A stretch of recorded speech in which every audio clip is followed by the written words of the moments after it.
It's a pleasure to be amidst you, talking about a very important topic, that is the management of patients with HIV-TB co-infection.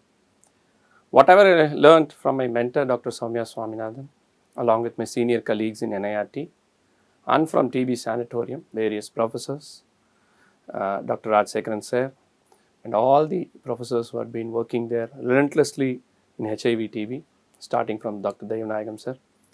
Whatever I have learned from them, I am going to share with you this update.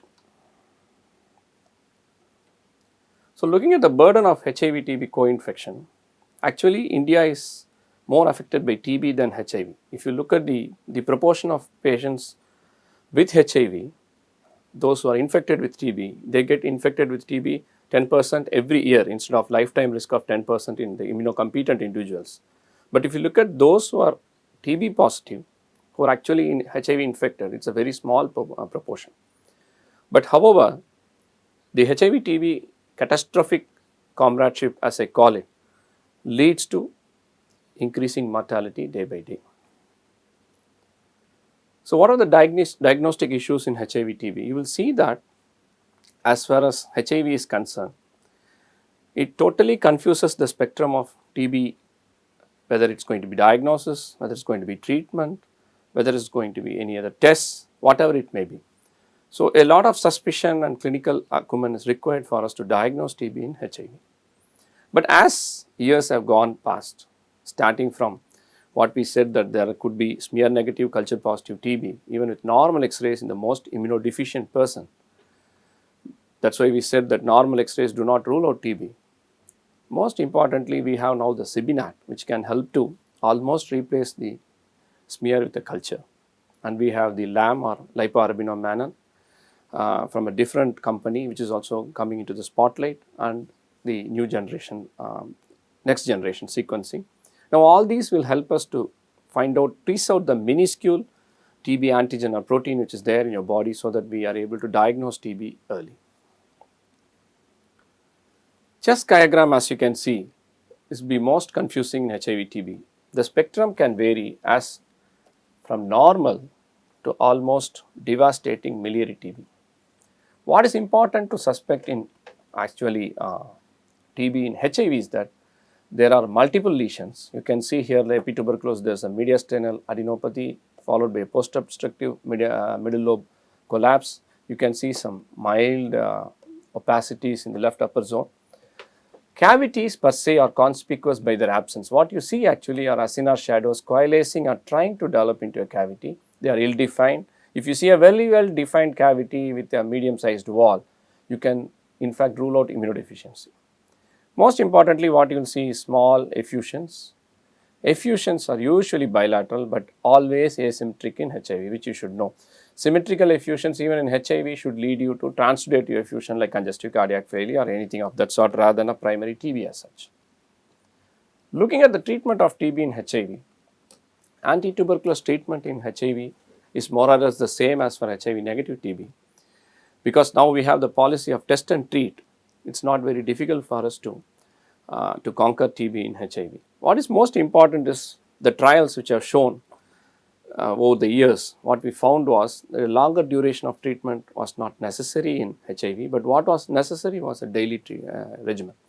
Now, this was published, it was an NIRT paper, and stands as the only global evidence of a direct comparison of daily versus intermittent therapy in the RCT mode. And where we found was daily regimen was very important, not only in giving us a better outcome or cure, but it was necessary for us to avoid the problem of acquired rifampicin resistance.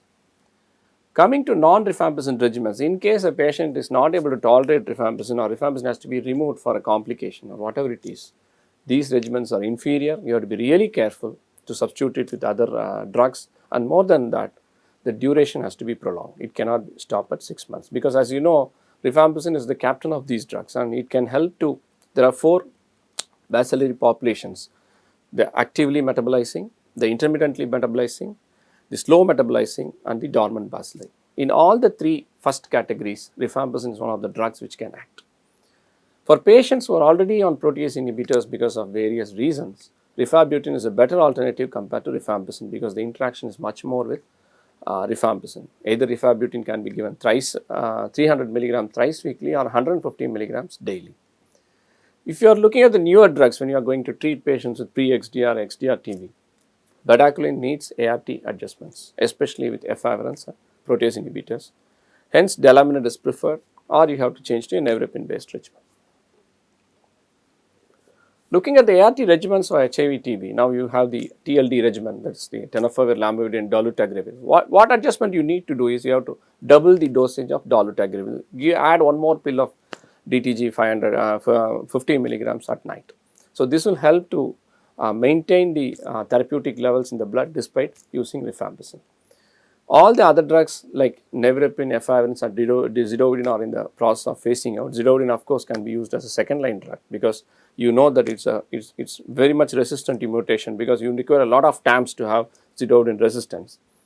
And those drugs which are actually good in other ways are really incompatible when given with rifampicin. Of course, there is no alternative to rifampicin. Only thing is you have to change the ART like maraviroc, rilpivirine, including TAF. There are not evidences are emerging with TAF, but still because of its lesser side effects compared to tenofovir, but still it has very significant interactions with rifampicin. Double boosted PAs and double dosing of PAs were initially tried, but they are also not they are not in vogue currently. So, this is what raltegravir again is not of much use because dolutegravir double dose helps in giving the efficacy of ART at the same time we can use rifampicin simultaneously. This is the most important slide when we come to HIV, management of TB in HIV. There are lots of differential diagnoses when a patient is not satisfactorily responding to your treatment. First of all, try to check whether the patient is on properly taking ATT or properly taking ART because both are two sides of a coin. They are like parallel lines of a railway track. If any one of them there is a disturbance, you tend to develop resistance. The second is drug resistant TB, which now because the program has already started doing CBNAT or TrueNAT, whatever it is, to find out rifampicin resistance at baseline itself, we will be able to switch that therapy much faster and take prompt decisions. Looking at non-TB related causes of failure, one is virological failure, where most important point is non-adherence to heart. You know pretty well that the adherence need to be 95% for us to maintain or avoid simultaneous and subsequent mutations in the viral genome. Immunological discordance without virological failure. This is one important aspect where there is a poorer prognosis in these patients, where you will see that the patients, their CD4 does not come up, but they are virologically suppressed. If you look at as a simile in like both diabetes and HIV, the pathies, the neuropathies, the angiopathies, the nephropathies, all these things, hand syndrome, all these pathies are actually related to the activity of the disease over the years, whereas all opportunistic infections are related to either to the like level of sugar, level of CD4. So, if a patient's CD4 does not rise despite giving ART, he still is more prone for recurrences, especially in a place like endemic place like India, where exogenous reinfection has been found to be very much prevalent in this group. I will come to iris or apparent failure. It is called paradoxical reaction or immune response inflammatory syndrome. Malabsorption is a real problem in HIV. It is because of the enteropathy which is associated with HIV. Now, what you will see is there is cryptic non-adherence. Patients do take the tablets, but the levels are so low in the blood that they are not able to act on the patient. Very commonly, you get deceived because you can have non-tuberculous mycobacteria exactly mimicking TB like spectrum. A rough rule of the thumb is if the CD4 is quite high, above 400 or so, you have typical mycobacterium and typical disease. If you have somewhere between 200 to 400, you will have typical mycobacteria, atypical presentation. Less than 200, you have atypical mycobacteria and atypical presentation. Less than 100, you will have bacterium, NTMs like Mycobacterium avium intracellularly. Most significant way of finding out is now these have systemic or constitutional symptoms which actually predominate compared to the respiratory component. There could be patients with PCP or nocardiosis, where nocardiosis, the main component is pleural component. You have pleuropulmonary disease with the pleural the major component being in the pleura. Now, these are the subtle clinical signs or symptoms which gives you clues Early clues to clinch diagnosis. PCP again, clinical symptoms are more than the signs. You put the stent on the patient, you will hear nothing, but the patient will be complaining of breathlessness. We were initially thinking that patients were pretending like hypochondriac or Munchausen syndrome, but later found out that PCP is one such diagnosis. They can go in for sudden desaturation, just like COVID. Bacillary escape is very common in HIV. This is a phenomenon which was actually told by Jose Caminero, where the patients, after getting treatment, after a long time, suddenly you will see that there is one isolated colony or two isolated colonies which shows resistance to all the bacilli. You don't have to get jittery. It only shows your efficiency in collecting these bacteria. Subsequently, you will see that the cultures automatically become negative. You don't have to go and treat these patients, just wait and watch. But if continuously you get more than a cultural grade of more than 1+, then you have to be really careful about it. With this, we come to the end of session 1. Thank you for a patient listening.